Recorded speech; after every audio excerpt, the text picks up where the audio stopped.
Hello and welcome to my channel. My name is Emma Cownley. I'm a freelance copywriter and blogger, and this is Kiss My A's, the YouTube series where you give me your Q's and I give you my A's. It's a Q&A series. Now today will be a little bit different than usual. Until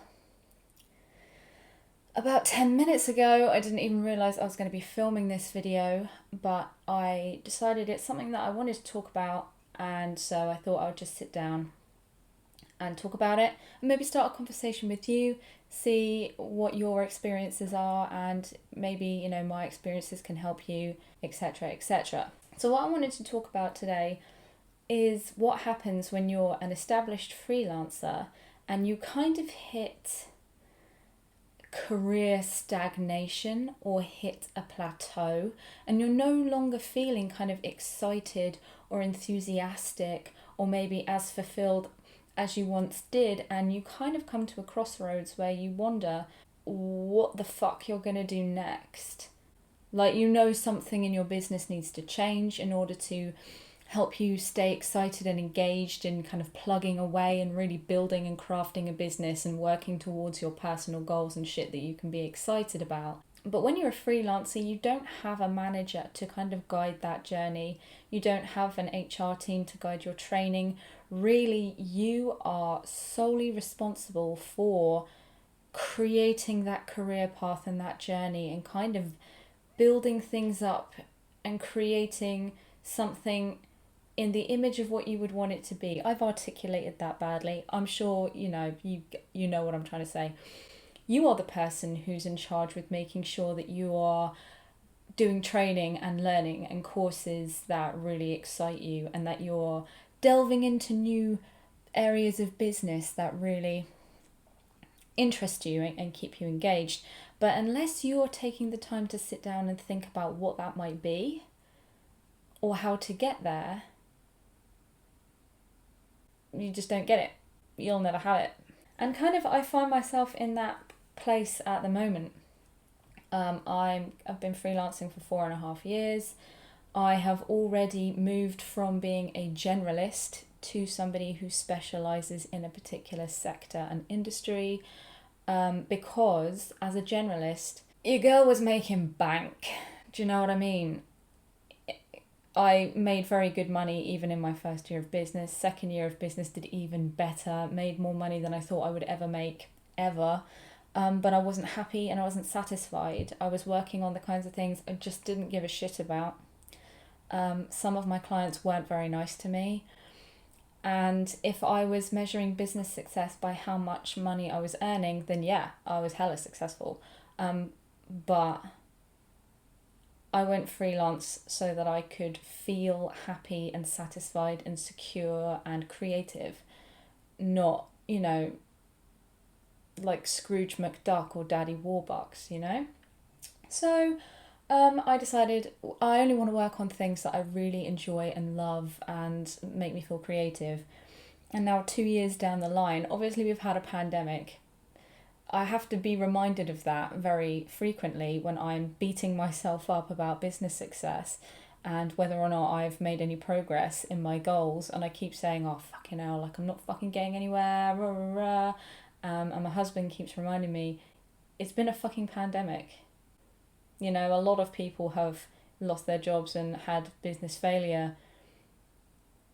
You're not alone, and you should probably ease up on yourself. But I never do, and I probably never will. So yeah, as I was saying, 2 years down the line, working on stuff I want to work on, yeah, it's been great, but now I'm earning less money. So now I'm looking back and thinking, I'm not successful because I'm not earning as much money as I was. Failing to remember that in fact I was not happy when I was earning more money and getting less work satisfaction. So now I find myself back in a similar place where I'm not quite sure where to take my business and what I should do. So I thought that even though I've kind of reached a point where I'm still floundering around helplessly, wondering what the fuck I'm going to do, I would share with you some of the things I have already done Because if you are in a similar position to me, maybe this would be helpful to you and it will help you pull yourself through it or reorientate yourself, as it were. So the first thing I did is actually as a result of Sophie Cross's course, LinkedIn for Humans. And it's a course all about how to kind of use LinkedIn, not like a company, but like an actual fucking person that people want to interact and engage with.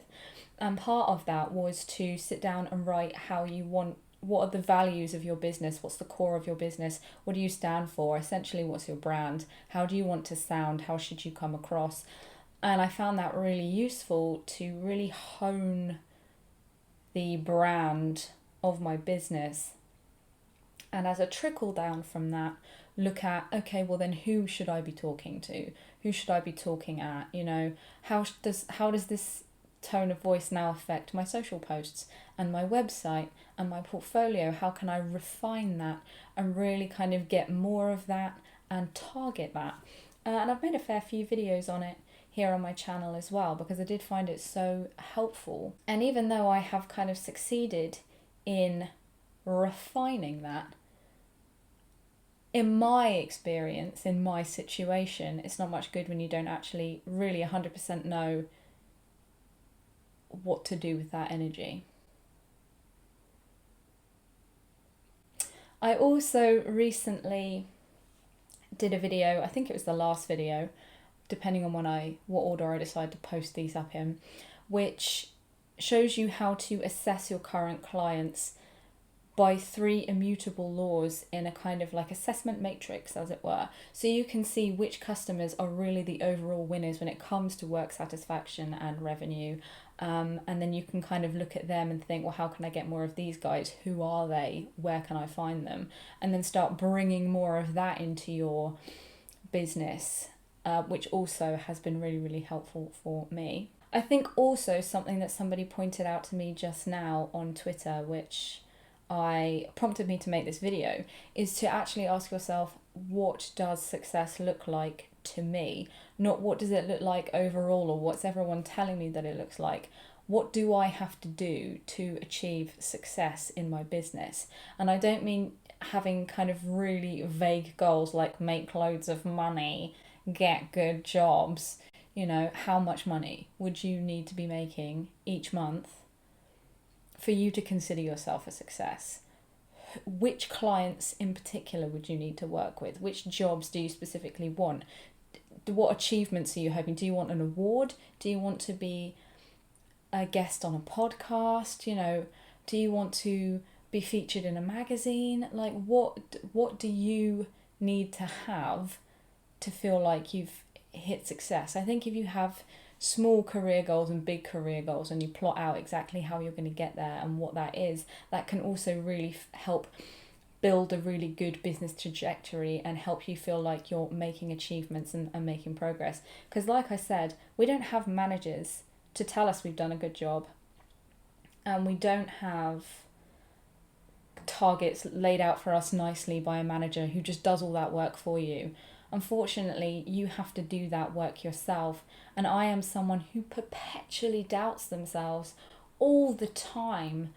I'm just a beacon of self-doubt, and I'm so incredibly hard on myself that without that external overseeing force of somebody that is better than me, guiding that journey and telling me when I've done a good job or when I'm not quite on track, I don't seem to know without having that.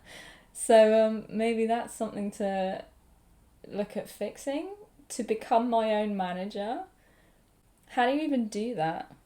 I think I need to read some self-help books, right? So anyway, I thought it'd be really good to come on here, onto YouTube, have this discussion, raise this point, give you some helpful things to go away and do if you find yourself in a similar position to me. Maybe invite some discourse in the comments. What do you think I should do? Do you have any advice for me this time? I think it's all well and good to come on YouTube every fortnight and preach about running a successful business and everything you need to do. I mean, I can do that because I have launched a freelance business. I have made a lot of money. I've worked with the clients that I've wanted to work with.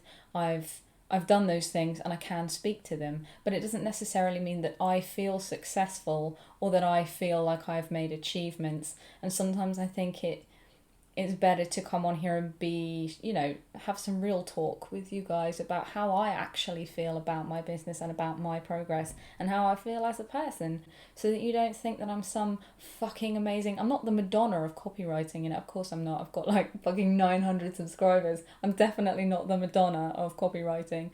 But I mean, you get the picture.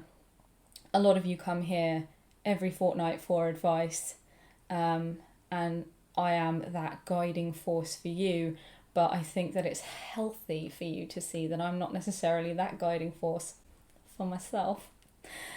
So let me know what you think. I'm really interested to hear your thoughts. Leave a comment below or find me on Twitter at EJ Cownley.